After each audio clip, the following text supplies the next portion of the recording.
What is up, everyone? Welcome to the FAA podcast. Good to have Jimmy back. We actually have news. That's what I said last time too, but since you weren't here last time, we do. There is news. We're gonna start off in the UFL. Houston Roughnecks. They fired GM Lionel Vital. 1-9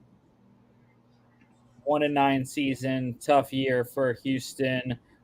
I think head coach CJ Johnson's also probably going to be gone. I mean, he has really not been an effective head coach in the couple of seasons that he's coached Houston, and they haven't made the playoffs, I believe, either year that he's been the head coach. So I think he's going to be gone too. Will Lewis, he was the former director of player personnel under Hines Ward when he coached the San Antonio Brahmas before Wade Phillips took over this year. He is going to be the new GM in Houston. So Roughnecks moving forward, trying to improve next season. NFL news, sad weekend around the league. Vikings fourth round rookie corner Kyrie Jackson tragically perished Saturday morning in a car crash, 24 years old. Two of his former high school teammates, Anthony Litton Jr., also 24, and Isaiah Hazel, 23 years old, they also passed away in the car crash. Jimmy, I'll let you go. It's a guy from your team, so. Yeah, it was tough, man. You could tell how much he meant to the organization in just a short amount of time with love and support his teammates have shown. Everyone just seems to just have nothing but praise for the kid, both on and off the field. As you know, he was a very interesting story going into the draft. He was one of the older uh, draft prospects at 24 because he was a JUCO transfer. He transferred from JUCO to Alabama, and then Alabama to Oregon.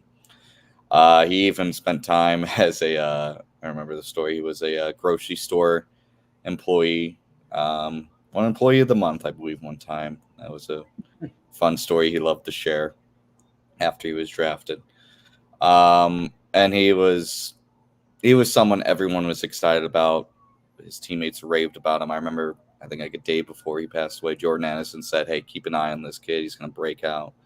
He's going to be amazing." And everyone that has gotten the chance to meet him has just said nothing but kind words. And to see his life tragically taken by a drunk driver is just, it's hard to swallow.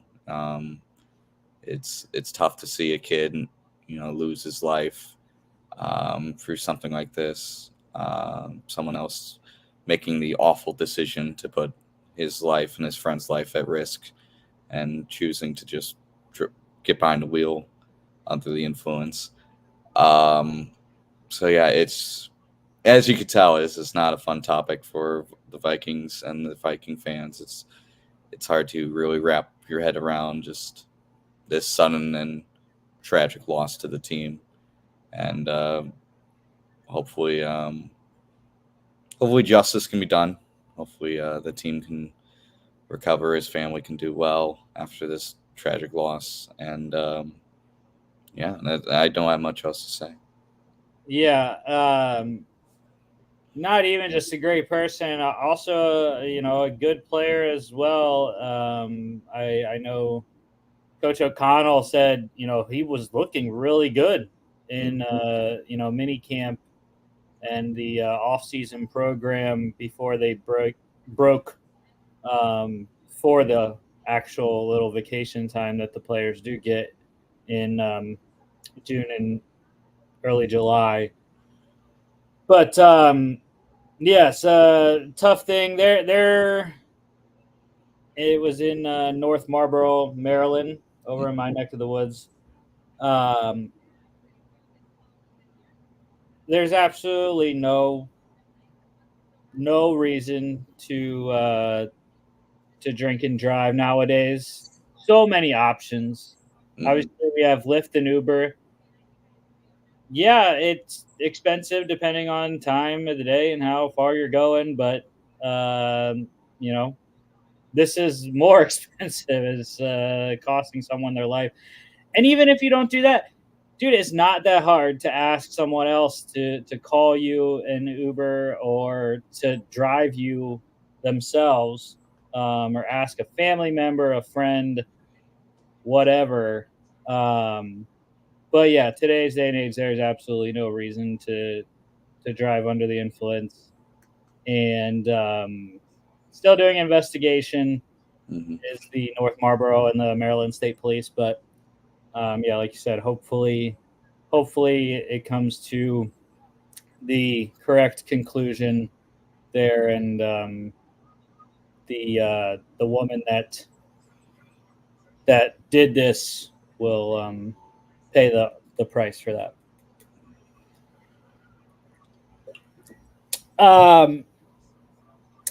It's really not good news all around today. I mean, no, it was firings as well as the Kyrie Jackson, and another front office firing. This one in the NFL.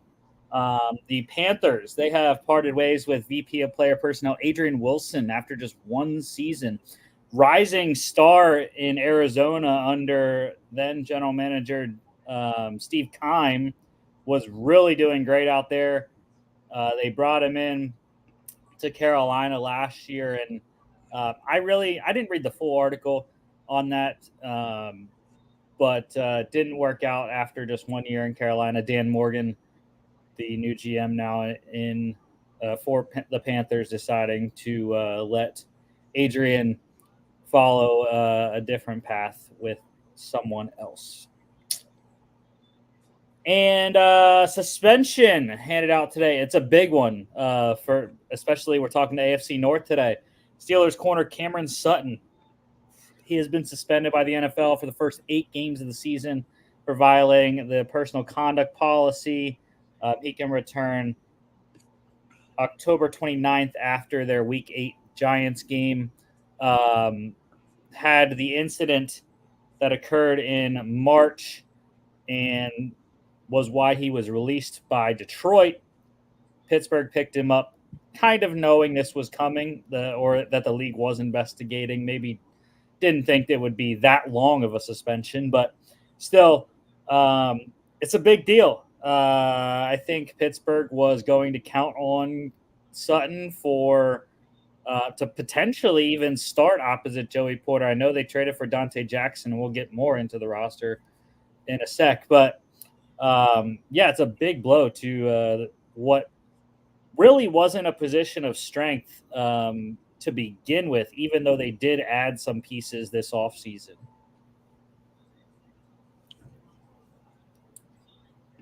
And final news item, the Texans, they re-signed defensive end Jerry Hughes today. 3 sacks last year, 9 sacks in 2022. 35-year-old going into his 15th NFL season, I think it said, or maybe I'm wrong. I don't remember. But anyways, back with Houston, Jerry Hughes trucking along, continue to play in the league. All right, let's get to the AFC North season preview here. Start off with the defending AFC North champs, the Baltimore Ravens. So in the offseason, they lost quarterback Tyler Huntley to the Browns. Running backs Gus Edwards and J.K. Dobbins went to the Chargers. Wide receiver Devin Duvernay to the Jaguars. Wide receiver Odell Beckham Jr. to the Dolphins. They traded tackle Morgan Moses to the Jets. Guard John Simpson signed with the Jets. Guard Kevin Zeitler signed with the Lions. Edge rusher Jadeveon Clowney went to the Panthers. Linebacker Patrick Queen with the Steelers. Corner Ronald Darby went to the Jaguars. Corner Rock Yassin went to the 49ers. And safety Geno Stone, big blow, kind of like Patrick Queen, to the division rival Bengals. I think out of the four teams here, I think it's pretty close between Baltimore and Cincinnati for the most significant losses. Um, you know, the running backs, I don't know if it's going to hurt as much. I think they're going to miss Odell a little bit. Definitely the linemen. That is probably the biggest question mark that Baltimore has this year is the O line with new right tackle and two new starting guards. And I would say the secondary is also a question mark. Now, they did add some pieces, but Geno Stone has been one of the most underrated players in the league the last couple of seasons. So I thought that was a big one. Do you have anything on their losses, Jimmy, or did you want me to go on to the additions? Not much really. I think they're gonna miss that offensive line depth that they've built up for a while, but they got it back in a couple of their additions, so it's not awful. They did pretty well in the draft, as we mentioned. So I think they're gonna miss Morgan Moses. I think that's gonna be a big one. I think Zeitler is gonna be a big miss too. Losing Queen is huge too. He was a big leader in that defense, but yeah, I think we'll get to it in additions, but I think the losses they had, they made up for, and they should still be pretty good. Yeah, adding to the Ravens roster this offseason, they signed running back Derrick Henry from the Titans, wide receiver Deontay Hardy from the Bills. He's going to be important on the new kickoff rules, I think, anyways, if he makes the roster. Wide receiver Keith Kirkwood from the Saints. They drafted wide receiver Devontae Walker in the 4th round, 113th overall. Drafted offensive tackle Roger Rosengarten in the 2nd round, 62nd overall. They signed offensive lineman Josh Jones from the Texans, tackle guard versatility. Edge rusher Adisa Isaac, they drafted in the 3rd round, 93rd. Corner Nate Wiggins, they drafted in the 1st round, 30th overall. And corner TJ Tampa, drafted in the 4th round, 130th overall. And yeah, like you said, Henry, I think definitely makes up for the running backs. The lineman additions, I see that still as a net negative, even though I do like Rosengarten. He's got a lot to learn, and it's going to be youth in the secondary at the corner position. They needed speed, which is why they drafted Nate Wiggins. But we'll have to see if the Tampa pick can work out like we thought it would, where we thought he was going to be a day 2 kind of guy, but ended up falling to 130.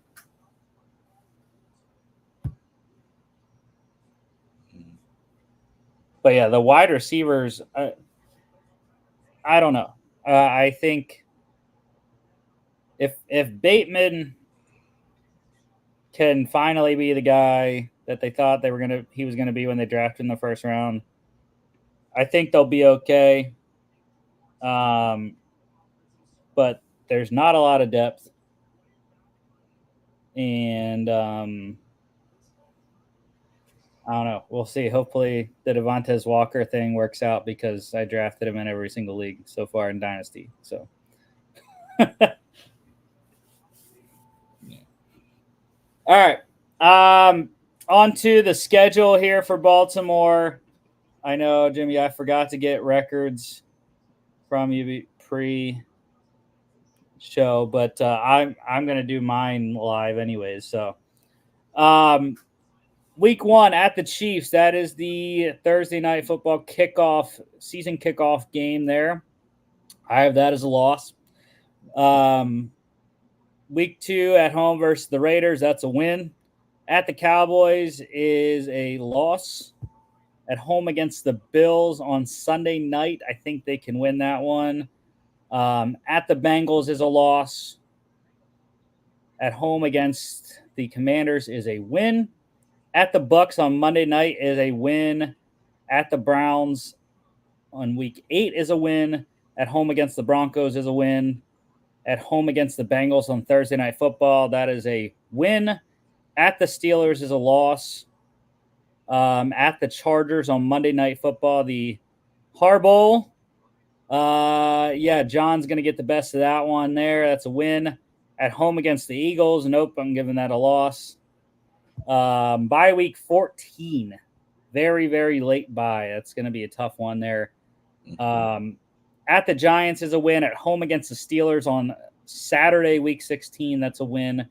At the Texans, Christmas Day, Christmas Wednesday there. I think that's a loss. And then at home against the Browns, that's a win. So let's see. I got 0-1, 1-1, 1-2, 2-2, 2-3, 3-3, 4-3, 5-3, 6-3, 7-3, 7-4, 8-4, 8-5, 9-5, 10-5, 10-6, 11-6 for me. Yeah, I think I'm gonna go 12-5 for them. I think they're gonna win against Kansas City to start the season. I think it's gonna be kind of similar to last year's Chiefs opening game against the Lions. They're gonna come out kind of flat. I think they're gonna beat Vegas. I think they're gonna beat Dallas. I think Dallas is gonna have a really slow start to the season. But I think they're gonna beat Buffalo. So at this point, 3-1. Beat Cincy 4-1. Beat Washington 5-1. Beat Tampa 6-1. So they're gonna go off to a hot start, but they're gonna lose to Cleveland. And Cleveland 6-2. Beat Denver 7-2. Beat Cincy 8-2. Beat Pittsburgh 9-2. Okay, so we're at 9-2 here. They're gonna beat Chargers 10-2. Lose to Philly 10-3. Beat the Giants 11-3. 11-3, yeah. And then I see them beating Pittsburgh 12-3.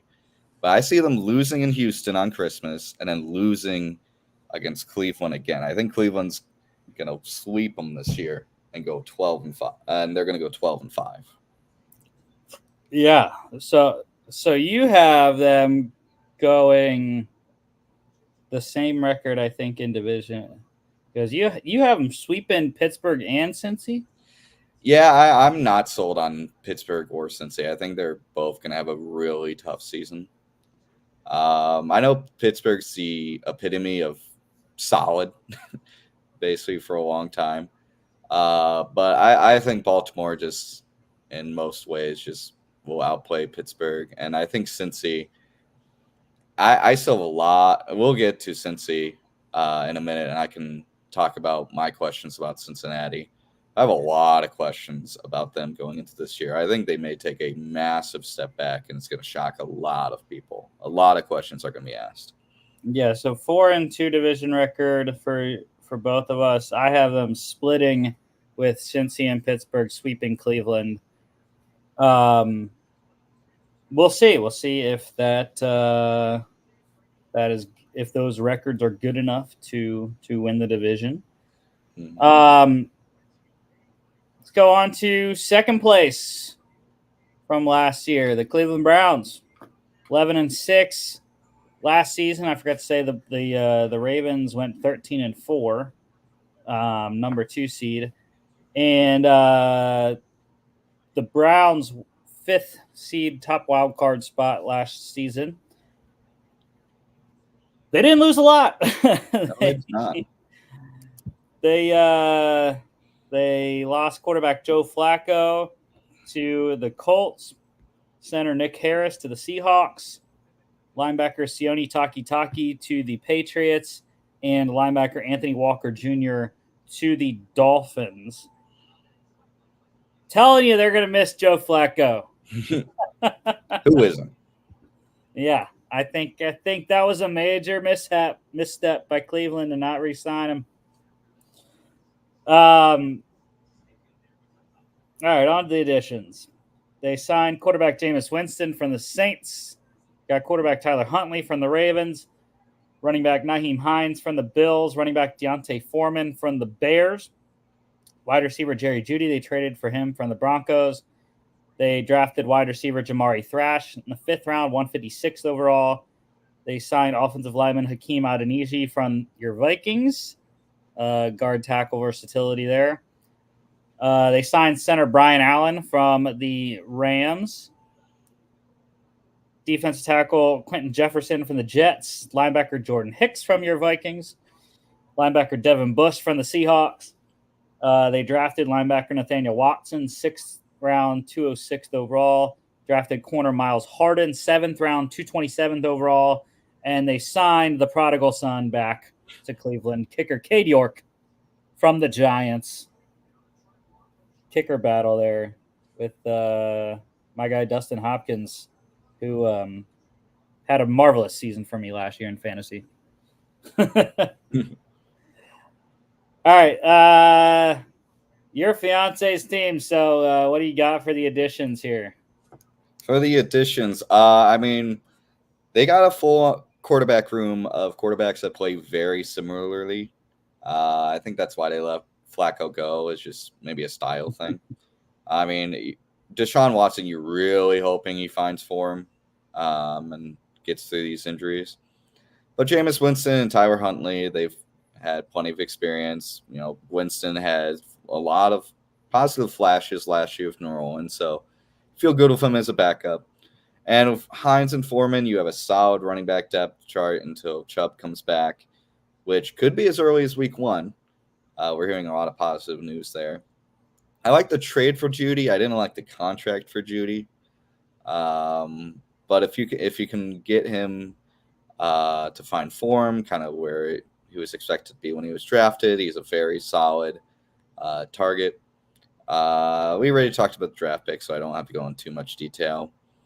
Offensive line depth is great. I like Jefferson from the Jets. Jordan Hicks from the Vikings. He had a very good season 2 years ago, but this year he kind of took a step back, so hopefully he finds form. But this team lost little and gained a lot this offseason.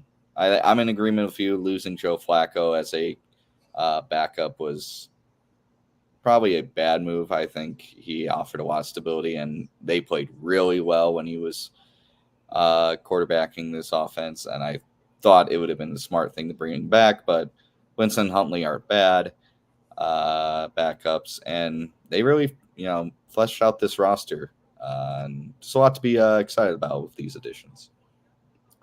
Yeah, I think, I've always been a Jameis supporter. I liked him in New Orleans. Not really. It's very difficult for me to see him in a Browns uniform, though. I feel like he's just going to look super awkward in it for some reason. Like, he looked pretty good in the Bucs uniform, looked pretty good in a Saints uniform, and now he comes up north, and it's like, I don't know. Jameis in that brown and orange, I don't know. I don't know about that. He screams Southern football team. Yeah. Like, it would have made sense if he went to, like, Dallas or Atlanta or Carolina. Like, oh, I could see that. Yeah. Coming up north, man. I don't know. I think Foreman is going to be a good addition, especially early on in the season. I mean, they have him 4th on the depth chart, but he played well in Chicago. I wasn't a big fan of Jerome Ford, even though he is the backup right now. We'll see when Chubb comes back, but I think Foreman early on in the season should get a decent amount of touches.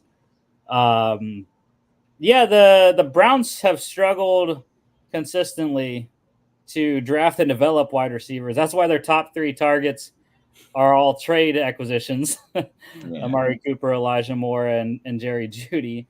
The hope is that the Jamari Thrash can be a developed wide receiver finally, but they have high draft picks as backups. Cedric Tillman, David Bell, 23 and 22 draft picks there, 3rd rounders apiece.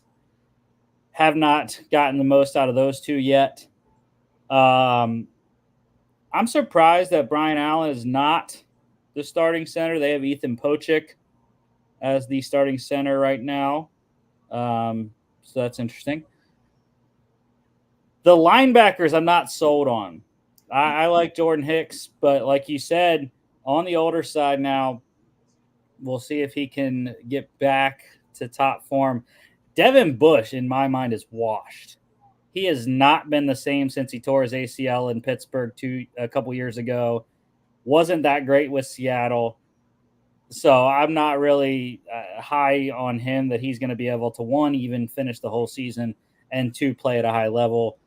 That's why I like my guy Nathaniel Watson. I think he's going to be a big key addition in the draft this year. Steal in the 6th round, sideline to sideline guy. Hopefully he can step up as a rookie. So yeah, those are my favorite additions there for Cleveland. All right, you can go ahead on your record here for Cleveland. All right. I think this is going to be a massive race throughout the entire season with Baltimore. It's going to be a fun one, but they're going to come out struggling. I think they're probably not going to have Nick Chubb for week 1, so I have them losing to Dallas. But I think Tom Brady's broadcasting debut. even worse. So yeah, Dallas is going to win that one. So 0-1. Then they're going to beat Jacksonville, the Giants, Las Vegas, and Washington. So I mean 4-1. Lose in Philly, 4-2. Cincy is a tough one. I'm gonna have them beat Cincy and Baltimore. I mentioned that, so I think it's 6-2 now. Chargers. I think Chargers are gonna get them. So 6-3 and go on the bye. They beat New Orleans, and they beat Pittsburgh. So is that 8-3 now? Yeah, 8-3 now. Beat Denver 9-3, but lose to Pittsburgh in Pittsburgh 9-4. Lose to Chiefs 9-5.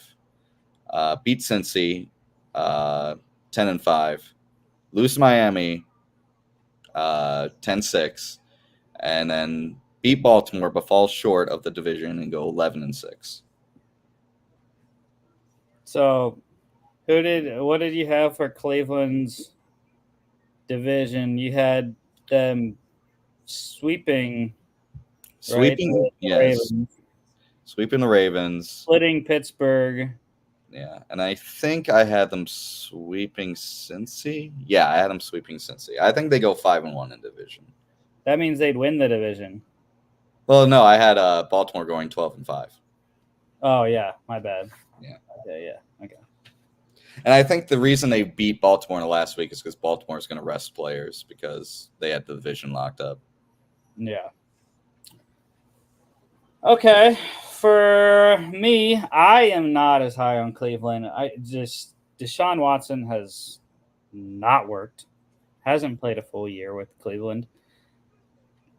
Plus, they have a tough schedule. We didn't get into this in the Ravens schedule, but they have to play the NFC East. So you're going to have difficult games against the Cowboys and the Eagles. I think the Commanders are a sleeper team, depending on how Jaden Daniels plays. Dan Quinn's a great coach, and I think they have a good roster. The defense, little young, but I think offensively they have a good amount of pieces there. So they have to play them. They have to play the AFC West, which is difficult with the Chiefs. The other three teams, a lot of question marks with all three. And then the cross division games, the AFC South. So that means the Browns get the Jags. They also have to play the AFC East. The Browns also lose out on that one with getting the Dolphins. And then the other NFC division, they have to play the NFC South, which isn't bad for pretty much all of the teams. Tampa, obviously, the best. We don't know how Atlanta's going to be with Kirk now and what they got. And New Orleans is. I think New Orleans and Cleveland are kind of the same thing, but just saying. All right, so yeah, I have them starting 0-2. I don't see them beating Dallas. I don't see them going into Jacksonville and winning. They do rebound though. They win the next three to get to 3-2. They're going to lose in Philly to get to 3-3. They will win at home against Cincy, I think. 4-3. lose against Baltimore 4-4. They're going to beat the Chargers 5-4 into the bye. At the Saints, they win 6-4. They beat Pittsburgh on Thursday night 7-4. They win in Denver on Monday 8-4. They lose at Pittsburgh 8-5. Lose against the Chiefs 8-6. Lose in Cincy on Thursday night 8-7. They lose to the Dolphins 8-8 on Sunday Night Football, and then they lose at Baltimore Week 18 to get to 8-9. I don't know. I just don't believe in the Browns. I'm a little more optimistic. I think this is Deshaun Watson's like make or break year. Like you either do it or like we're gonna buy you out of your contract. Like we're tired of this. I think this is like either the last or second to last year for Deshaun to really prove that he's got it. And if he doesn't, they're just gonna cut bait and do something else. Yeah. I can't remember contract-wise. I think after this season they can get out with a decent dead money hit. Yeah. 5 years, $230 guaranteed. Yeah, cap hit this year 63.7 and change.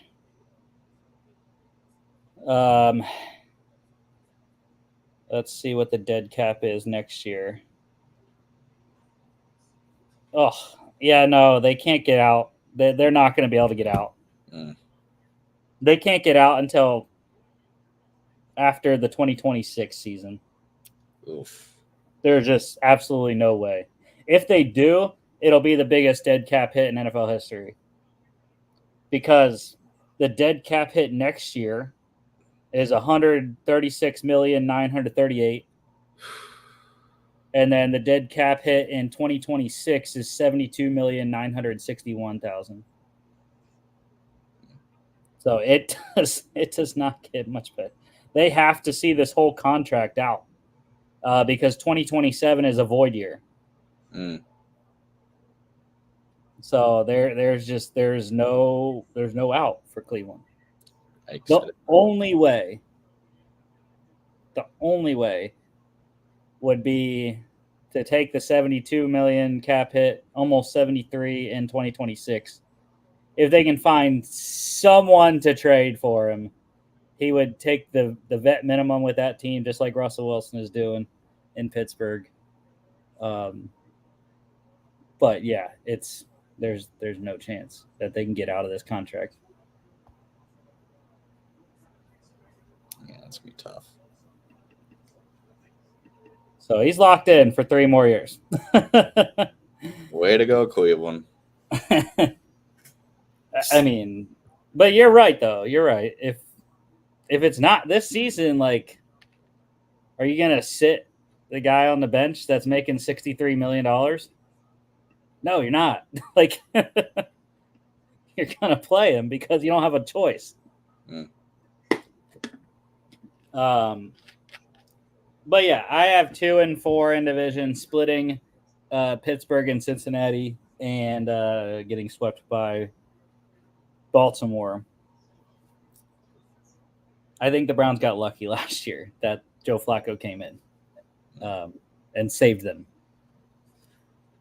But I also think it's not a great schedule, especially late. The last 5 games of the year are insanely difficult. In Pittsburgh, at home against Kansas City, at Cincinnati on Thursday, at home against Miami, at Baltimore. Now, they might be able to get that Miami game, though. I will say that. We know how Tua doesn't play well in 40 degrees or less. Yeah, that is true. And it's a night game in Cleveland, Week 17. Late December. And it's prime time, so he's going to have the world on him. Late December. That game, I think, probably around December 29th, I think. So, all right. Let's move on to the Yinzers, the Steelers. They did make the playoffs last year because Mike Tomlin's a G. 10-7, got that last wild card spot, number 7, just like the GOAT, Big Ben. Losses. Quarterback Mitchell Trubisky went to the Bills. Quarterback Mason Rudolph to the Titans. They traded quarterback Kenny Pickett right across the state to the Eagles. They lost wide receiver Allen Robinson to the Giants. Wide receiver Miles Boykin went to the Giants. Wide receiver Deontay Johnson they traded to the Panthers. Offensive tackle Chukwuma Okorafor went to the Patriots. Linebacker Michael Walker went to the Commanders. Corner Levi Wallace went to the Broncos. Corner James Pierre went to the Commanders as well. The sneakiest of sneaky losses that they had. I don't know if you can pick it out, Jimmy, or not. Who do you think I'm going to say? No idea. Miles Boykin is a really underrated loss. He was one of their best special teams players, blocked a couple punts in his time in Pittsburgh. And I think Danny Smith, is still the special teams coordinator. Yeah. I think he's gonna miss having Miles Boykin on the special teams. And other than that, I'm not really, in tears on most of the losses. I was not a big fan of the Deontay Johnson trade. However, happy he went to one of my teams. So helping Bryce Young, good job. The quarterback out and in is cool. Even though I still do love my guy Kenny. And I don't really think the secondary losses are massive. Levi Wallace took a step back last year. And Okorafor, they did a good job of replacing him anyways. So.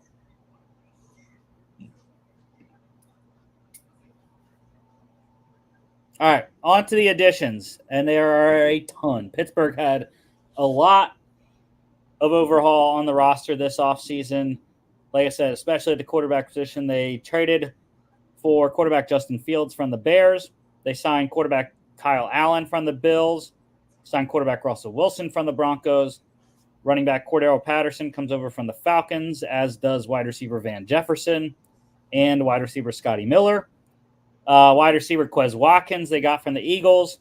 They drafted wide receiver Roman Wilson in the 3rd round, 84th overall. They signed tight end Michael Pruitt from the Falcons as well. That's a big theme on the offense, getting a lot of Falcons players, obviously. Arthur Smith, the new OC there, former head coach in Atlanta. Offensive tackle Troy Faltanu, drafted him in the 1st round, 20th overall. Drafted center Zach Frazier in the 2nd round, 51st overall. They signed defensive tackle Dean Lowry from your Vikings. Signed linebacker Patrick Queen from the Ravens. Drafted linebacker Peyton Wilson, 3rd round, 98th overall. Traded for corner Dante Jackson from the Panthers in the Deontay Johnson trade. Signed corner Cameron Sutton from the Lions, like I said earlier. Obviously not as impactful with losing the first 8 games. Safety Deshaun Elliott they got from the Dolphins. And they signed punter Cameron Johnston from the Texans. Absolutely, I have been a big fan of what Pittsburgh did this offseason. Not as big of a fan of the quarterbacks as some. I've been a Justin Fields hater his whole career. So I am not one to say we got to put him on the field. I think Russ still has some left in the tank. He improved last season in his 2nd year in Denver. So I think you saw the improvement from Russ. But I think Arthur Smith's going to get him back to what he does best, and that is move. I know he's slower now. He can't move as well as he used to. But I think it's going to be a good offensive scheme for Russell Wilson. The play action, running the ball with Najee Harris and Jalen Warren, I think they're going to utilize that. And they finally have the offensive line solidified once again like they did back in the day in the 2010s with Big Ben. So I think Russ is going to be the guy to start at least this season, and hopefully he can finish it as well. But like I said, when we've traded for Justin Fields, Arthur Smith, go put a goal line package in for him, man. I think you can do some Cam Newton type of stuff in the red zone with the QB run game and Justin Fields. I think that would be excellent to put a package in for that. Love the Cordell Patterson signing, the new kickoff rules. He's going to be a monster, absolute monster. And maybe he'll add in some third down work as well. The wide receivers, I don't like most of them. I mean, getting Quez Watkins, I was a fan of in Philly. Gives you some downfield threat there. We'll see what Roman Wilson can do in his rookie year, but he might be your second best wide receiver already. Love the offensive line. I mean, getting Faltano and Frazier were home runs, I thought. Hopefully, Faltano can prove a lot of people wrong that had him at guard. We'll see. He's going to start at right tackle. They're going to keep Broderick Jones at left. Frazier's going to be your new starting center. Love the linebacker additions. Patrick Queen, I think, is going to be awesome. And Peyton Wilson, we'll see how long it takes. They have some good players there. Eladen Roberts is slated to be the other starter inside with Queen. And then they have Cole Holcomb, who's coming off a major injury last year. And then Peyton Wilson there as well. So really excited about Wilson and a rotational role early on. Like I said, Dante Jackson, I'm not that big of a fan of the trade. They needed it, though. They're going to ask a lot more of him now with Cam Sutton missing the first 8 games. And Cameron Johnson signing was a home run, man. They needed to upgrade the punter position. Presley Harvin was just not getting it done as a former 7th-round draft pick. And Cameron Johnson's a guy I know well from his time in Philly. Played very well with the Texans the last couple of years. So I'm excited to get him back in Pennsylvania on the other side of the state. See what he can do in Pittsburgh.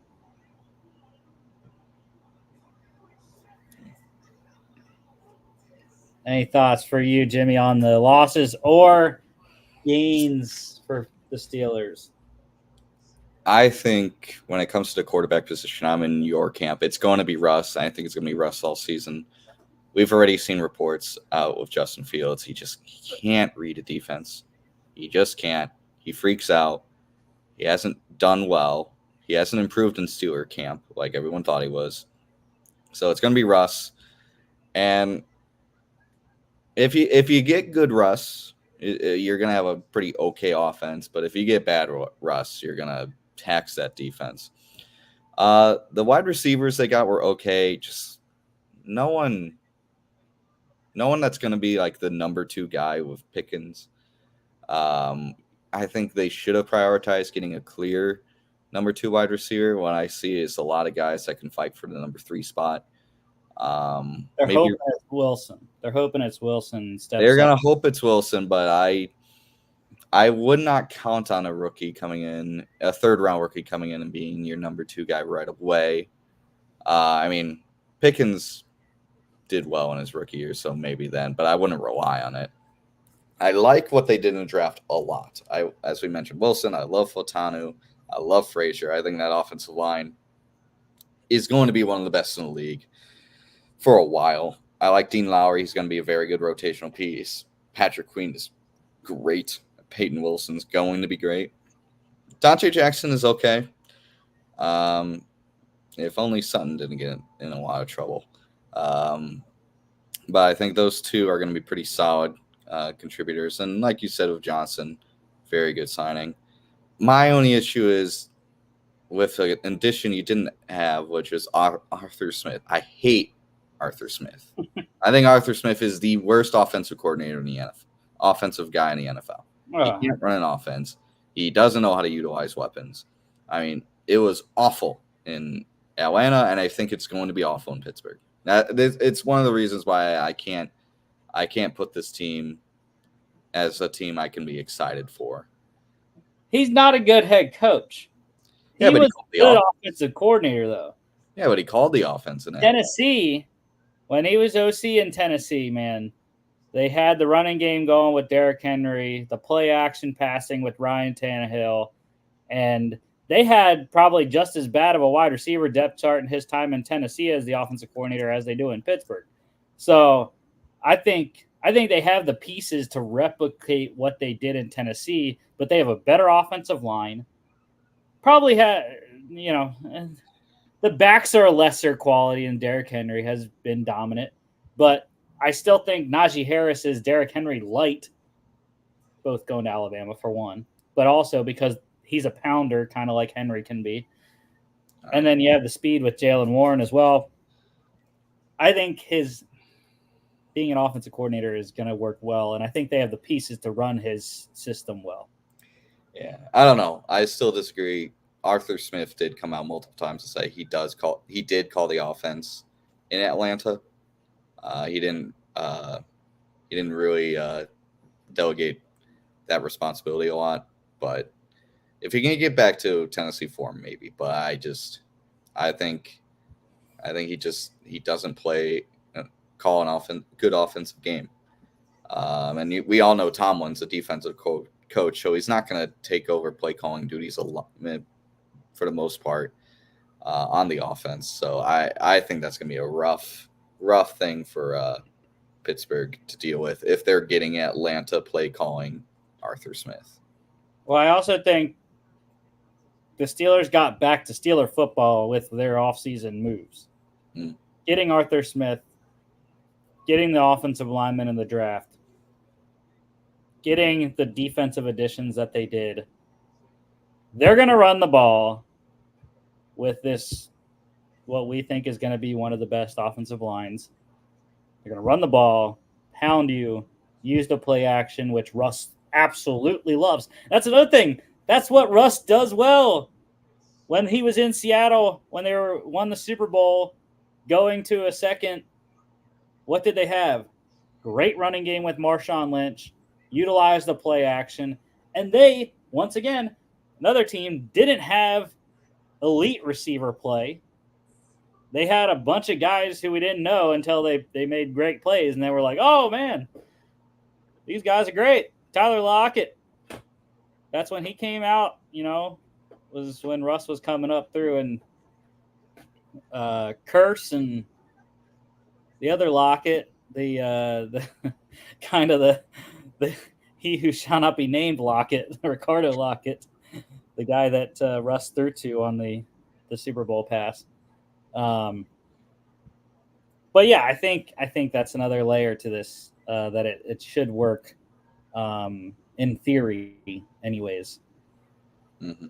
So let's get to the schedule, and it's my team, one of my teams. So I'm going to go first here. They're going to win. Week 1's going to be a big one.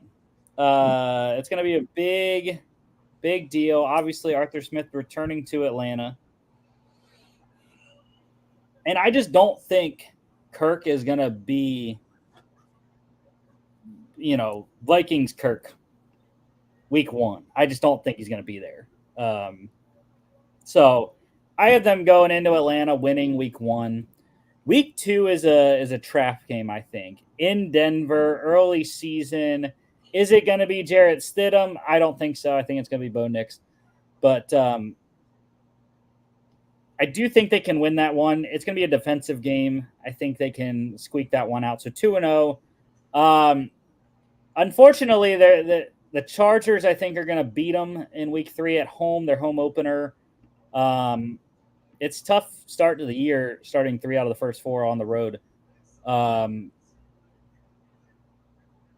In Indy, that's also another questionable team. We don't really know how Anthony Richardson is going to look coming back from shoulder surgery, and if he can replicate what he did in the few games that he did play last season where they looked good. So I'm gonna give them a win. Again, I think they're catching some of these teams early on in the season when they might not really be up to form yet. So I think the first month of the season is going to be nice for Pittsburgh. So 3-1, they're going to lose against the Cowboys on Sunday night, Week 5. So it's not great. 3-0 on the road, 0-2 at home. But they're going to win another one on the road. I'm just not a big fan of Vegas. So 4-2. they're going to lose another one at home. The Jets come to Pittsburgh on Sunday night, 4-3. They can beat the Giants, 5-3. They finally get a home win, Week 8, Monday Night Football. They beat Daniel Jones, the Giants, 5-3 going into the bye. At Washington, I think they're going to give the rookie some issues. So 6-3. They're going to beat Baltimore at home, 7-3. Those teams usually split their series. Lose in Cleveland, 7-4 on Thursday night. Lose in Cincinnati, 7-5. They win at home against Cleveland though, 8-5. Lose in Philly, 8-6. Lose in Baltimore, 8-7 on Saturday. They lose at home against the Chiefs on Christmas, 8-8. But what does Mike Tomlin do? He doesn't have losing seasons. 9-8, baby. We beat the Bengals Week 18 to get into the playoffs again. 3-3 in the division.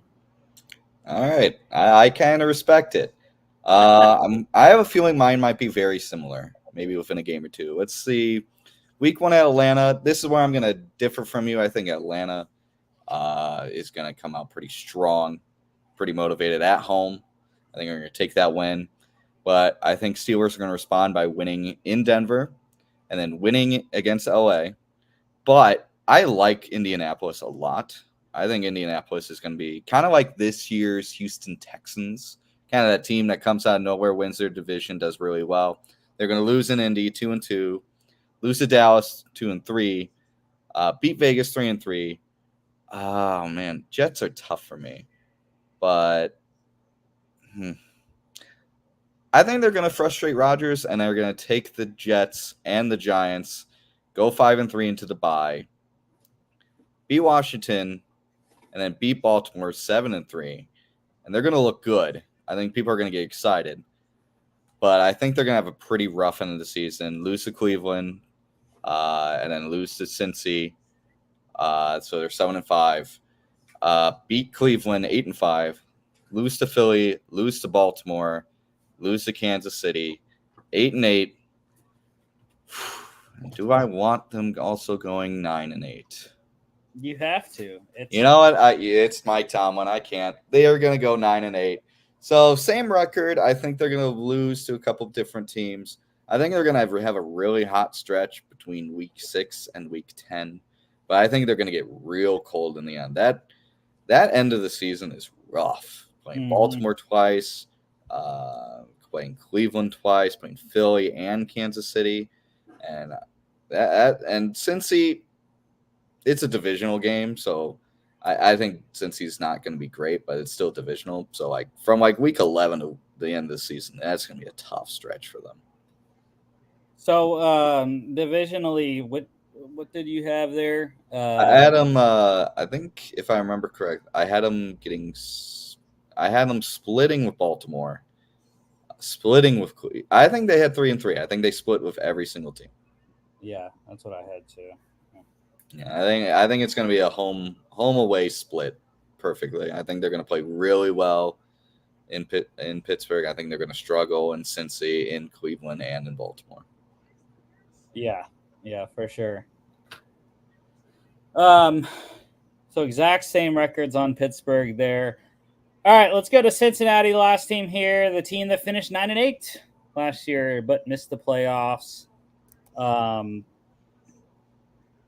Losses. It was not a great offseason in Cincinnati, I thought. They traded running back Joe Mixon to the Texans. They lost wide receiver Tyler Boyd to the Titans, tight end Irv Smith Jr. to the Chiefs, tight end Mitchell Wilcox to the Patriots, offensive tackle Jonah Williams to the Cardinals, offensive lineman Max Sharping to the Eagles, defensive tackle DJ Reader to the Lions, edge rusher Marcus Bailey to the Cardinals, corner Chidobe Awuzie to the Titans, and safety Nick Scott to the Panthers.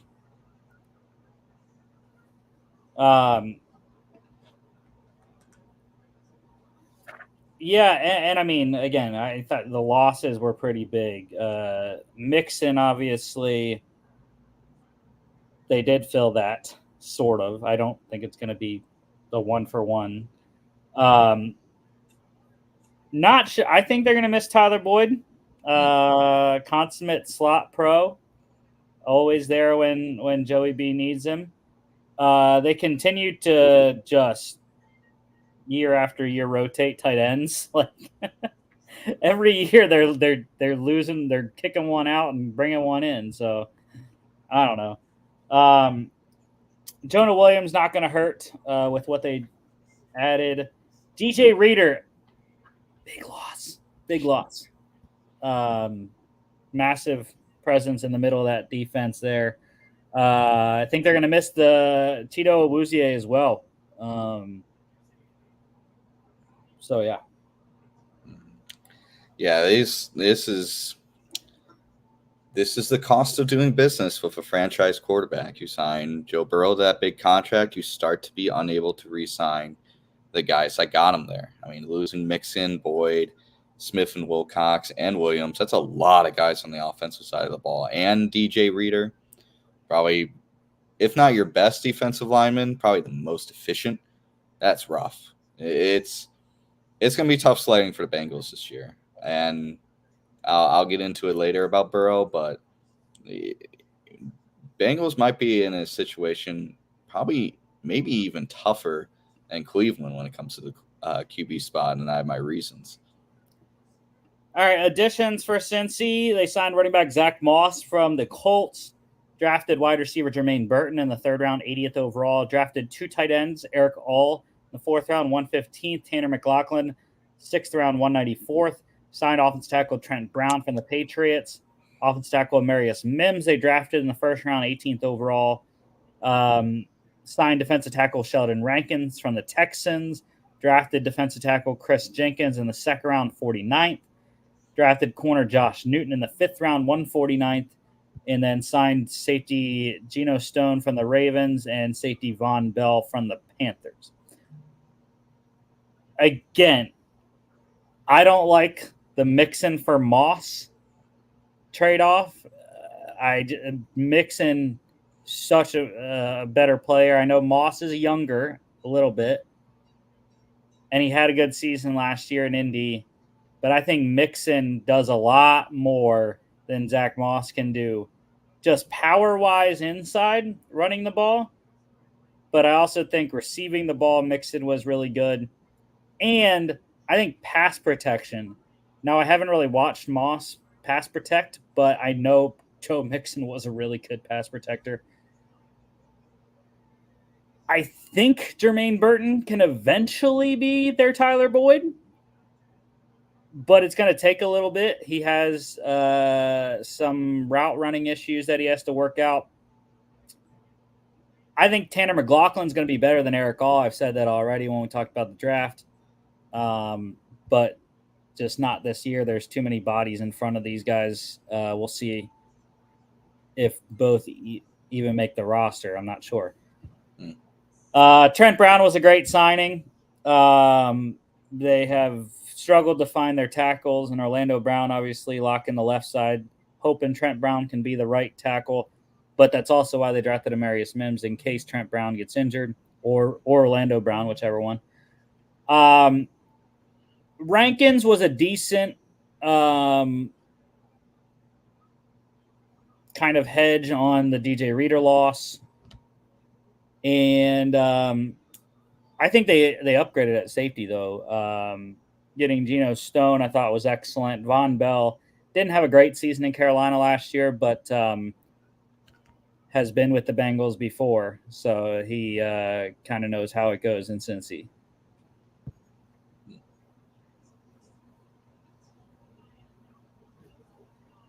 All right, you want to go to the schedule? Yeah, of course. Sorry, I was answering something. I think Bengals are going to struggle this year, and my big thing is Joe Burrow's health, especially that hand health. That torn ligament in his hand, you ask any doctor, well, wrist, hand. You ask any doctor, that is a vital ligament for gripping, and you got to be able to grip a football to be an effective quarterback.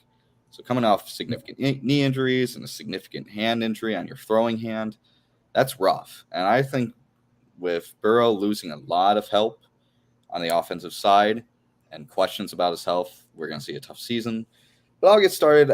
The tough season. Do you hear what Joe Burrow said today, though? What did he say? They're going to win the division. Whatever you say. Week 1, I think they're going to go off to a pretty good start. I think they're going to beat up New England. They're going to lose to KC. They're going to beat Washington. They're going to beat Carolina. So 3-1, good start. But I think wheels are going to fall off week 5. They're going to lose to Baltimore. And get this, they're going to lose to the Giants. That's right, 3-3. They're losing to the Giants week 6, losing to Cleveland, then losing to Philly. What does that get them after 8 weeks? What was it? I had 3-5. Mm-hmm. Yeah, 3-5. Vegas, they're going to win. I think I did I have Baltimore splitting with Cincinnati? I can't remember. No, you had Baltimore sweeping Pittsburgh and Cincy, and then getting swept by Cleveland. That's right. So, again, week 10, losing to Baltimore, puts them at, what does that put them? 4-6. Beat Chargers to go into the bye week, 5-6. I think I had them beating Pittsburgh here, 6-6. Losing to Dallas, 6-7. Losing to Tennessee, 6-8. Losing to Cleveland, 6-9. Beating Tennessee, 7-9. Losing to Pittsburgh, 7-10. They're going to be the bottom of the division. It's going to be a pretty rough season.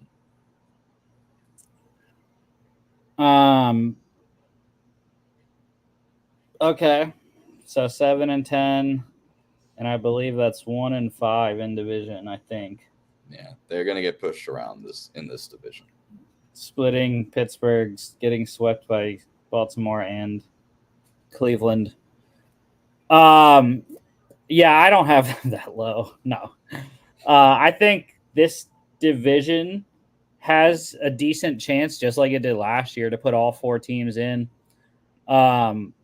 which they almost did last year.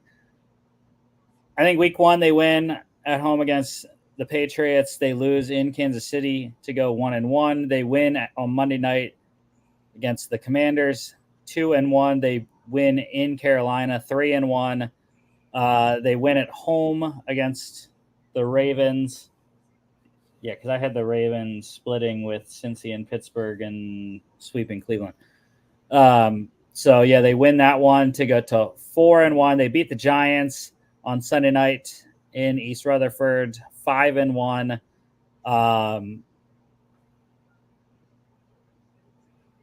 I had 2-4 for Cleveland in the division, but I cannot recall who I had them beating. I had them getting swept by Baltimore, splitting with Cincy, and yeah, okay. So they lose that one. 5-2. They lose against the Eagles, 5-3. They beat the Raiders in week 9, 6-3. They lose at Baltimore on Thursday night to get to 6-4. They win in LA against the Chargers, 7-4 into the bye. Another late one for this division, week 12.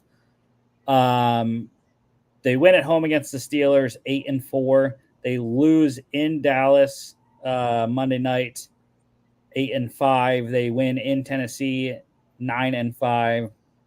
They beat the Browns Thursday Night Football, 10-5. They win against the Broncos, 11-5. They lose in Pittsburgh, 11-6 for me, 3-3 in the division, splitting all 3, just like Pittsburgh. I see. So after both of us going 9-8 in Pittsburgh, really split on Cincy here. Cincy and Cleveland were the two teams that we differed the most. Mm-hmm. But just to wrap it up here, it looks like we both have the Ravens repeating as AFC North champs.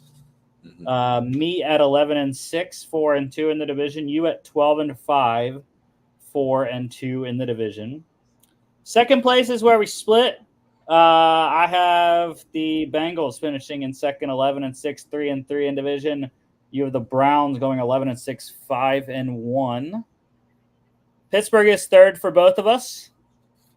9-8, 3-3 in division.